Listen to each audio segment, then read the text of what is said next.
কিনারে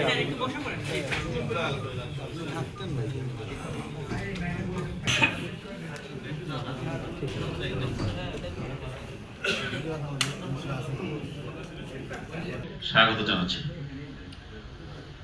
আজকে আমাদের মধ্যে উপস্থিত হয়েছেন পরিবেশ, বন ও জলবায়ু পরিবর্তন বিষয়ক উপদেষ্টা সৈয়দ রিজওয়ানা হাসান, সিলেটের শতবর্ষের সম্প্রচার মন্ত্রণালয়ের মাননীয় সচিব ম্যাডাম মাহবুবা ফারজানা, আমরা তাকেও স্বাগত। এক জারি অনুষ্ঠিত নির্বাচনে সভাপতি নির্বাচিত হয়েছেন ফের জনাব মুক্তাবিসুর নূর। সাংবাদিকবৃন্দ, আসসালামু আলাইকুম। আসলে আপনারা সকলেই জানেন আজকে মাননীয় উপদেষ্টা ইনস্টিটিউট বাংলাদেশের পক্ষ থেকে আপনাদের শুভেচ্ছা ও অভিনন্দন জানাই।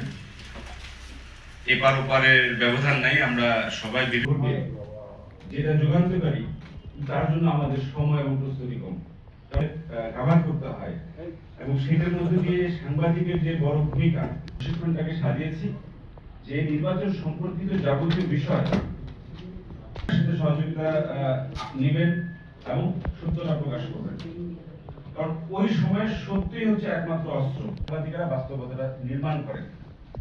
এই যে রিয়েলিটি নামক ধারণা, এটা তারাই তৈরি করেন। জনগণ মানুষ ভোট দেবেন এমন একটা ক্রস জাংচারে এসে ভোট দিচ্ছে যেখানটাতে আপনার উপর অনেক কিছু নির্ভর করে। কেবল আপনার এমপি কে হবে এটা নির্ভর করে না, বরং তাকে কি ধরনের জবাবদিহিতার মোডে আপনি আটকাবেন সেটাও নির্ভর করে। আপনি কেমন করে নিজে প্রার্থী সিলেক্ট করবেন, কেমন করে অন্যদেরকে প্রার্থী সিলেক্ট করতে উদ্বুদ্ধ করবেন, সেখানে সংবাদ মাধ্যমের কর্মীদের একটা অনেক বড় ভূমিকা আছে। আরেকটা ব্যাপার হলো ভোটটা শান্তিপূর্ণভাবে দেওয়ার। ভোটের সময় বাংলাদেশে বিভিন্ন জায়গাতে, যেহেতু আমরা খুবই রাজনীতিমুখী একটা জাতি, সেখানে একটা উত্তেজনা থাকে। আমরা চেষ্টা করব, এই জন্যই তো আমরা আপনাদের সাথে এবার প্রথম থেকেই এঙ্গেজ করছি, যাতে করে আতঙ্কের পরিবেশটা আমরা সরিয়ে দিতে পারি। এই আতঙ্কটা কেন তৈরি করা হচ্ছে, আতঙ্কটা কারা তৈরি করছে, গভীরে গিয়ে দেখবেন সেই পরাজিত শক্তিই করছে।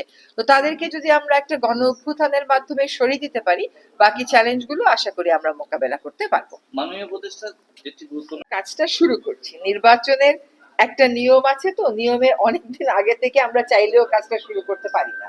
ওই শিডিউল মেনে আমাদের কাজটা করতে হয়। যেমন আপনাদের এখানে আমরা একটা ভোটের গাড়ি দিয়েছি, এরকম সবখানেই ভোটের গাড়ি দেওয়া হচ্ছে। তাছাড়াও তথ্য মন্ত্রণালয় থেকে উঠান বৈঠক করা হচ্ছে, বাজারে বাজারে গিয়ে মিটিং করা হচ্ছে, এবং আমরা আজকে যে সাংবাদিকদের সাথে ট্রেনিংটা হবে সেখানেও সংস্কার প্রস্তাবনাগুলো নিয়ে কথা বলা হবে। আপনারা দেখবেন যে আমাদের সংস্কার প্রস্তাবনাগুলোতে আসলে কি আছে, এগুলোতে হ্যাঁ ভোট দিলে লোকে কি পাবে আর না ভোট দিলে লোকে কি পাবে, সেটার ব্যাপারে বিস্তারিত জনসংযোগের আমরা পরিকল্পনা চূড়ান্ত করে ফেলেছি। কাজও শুরু হয়ে গেছে, এটা আরো ব্যাপক মাত্রায় চলবে আগামীকাল। আমার বাসার সামনেও তো ককটেল ফাটিয়েছে, তো আমি কি এখানে বাহিনী নিয়ে আপনার সাথে কথা বলতে আসছি? ওই অপশক্তিকে আপনাকে শক্তি দিয়ে মোকাবেলা করতে হবে, আপনাকে ইতিবাচক শক্তি দিয়ে মোকাবেলা করতে হবে। যে কটা প্রশ্ন শুনলাম সবকটাই তো আশা জাগা নেওয়ার পরিবর্তে ভয় জাগা নিয়ে এটা তো হইতে পারবে না। আপনাকে তো ভয় দেখানোই হচ্ছে একটা উদ্দেশ্য নিয়ে, আপনি কি সেই উদ্দেশ্যটা সফল হতে দেবেন? সফল হতে দেওয়া যাবে না। অপশক্তির কয়টা লোক আছে বলেন আমাকে, তার বিপরীতে আমরা কয়টা লোক আছি? আমাদেরকে সংগঠিত হতে হবে। আর যদি কারো বিশেষ কোনো নিরাপত্তার ঝুঁকি থাকে সে ব্যাপারে সরকারকে অবহিত করবেন। প্রথম আলো, ডেইলি স্টার তারা তো আবার চালু হয়ে গেছে। তারা কি তাদের অফিসে আগুন লাগানো হয়েছে বলে আর কাজ করব না বলে বসে আছে? তারা কিন্তু বসে নেই, সরকারের সাথে তাদের কথা হয়েছে, তারা আবার চালু হয়ে গেছে, কাজ করেছে। এই যে ফাইটিং ব্যাকের স্পিরিটটা, এটা তো থাকতে হবে। আপনি একজন সংবাদকর্মী হিসাবে গত 16 বছরে যে নিপীড়নের মুখোমুখি হয়েছেন, এবার কি তার এক পরিমাণ নিপীড়নের মুখোমুখি হয়েছেন? তাহলে সেই কথাগুলো বলছেন না কেন?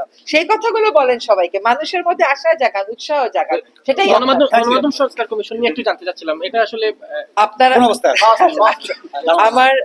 আমি দুইটা কাজ করে যাওয়ার চেষ্টা করব। একটা হচ্ছে সম্প্রচার অধ্যাদেশ, যেটা আশা করি হয়ে যাবে। আর গণমাধ্যম কমিশনটা, এটাও বুঝতে হবে যে আমার হাতে সময় আসলে মাত্র আর 1 মাস আছে। আমি আপ্রাণ চেষ্টা করব তার একটা অধ্যাদেশ অন্তত করে দিয়ে যেতে, বাকিটা আল্লাহ। একদম গ্রাসরুট লেভেল থেকে স্থানীয় সরকার প্রতিষ্ঠানকে সম্পৃক্ত করে, তথ্য মন্ত্রণালয়ের যে গ্রাসরুট লেভেলের আবহাওয়া সেটাকে সম্পৃক্ত করে, সাংবাদিকদেরকে সম্পৃক্ত করে। আপনি দেখবেন যে যখনই যাচাই বাছাই প্রক্রিয়া শেষ হয়ে প্রার্থীর চূড়ান্ত হয়ে যাবে, তখন যে ভোটের প্রচারণা আসবে তার সাথেই একটা গণজয় চলে আসবে।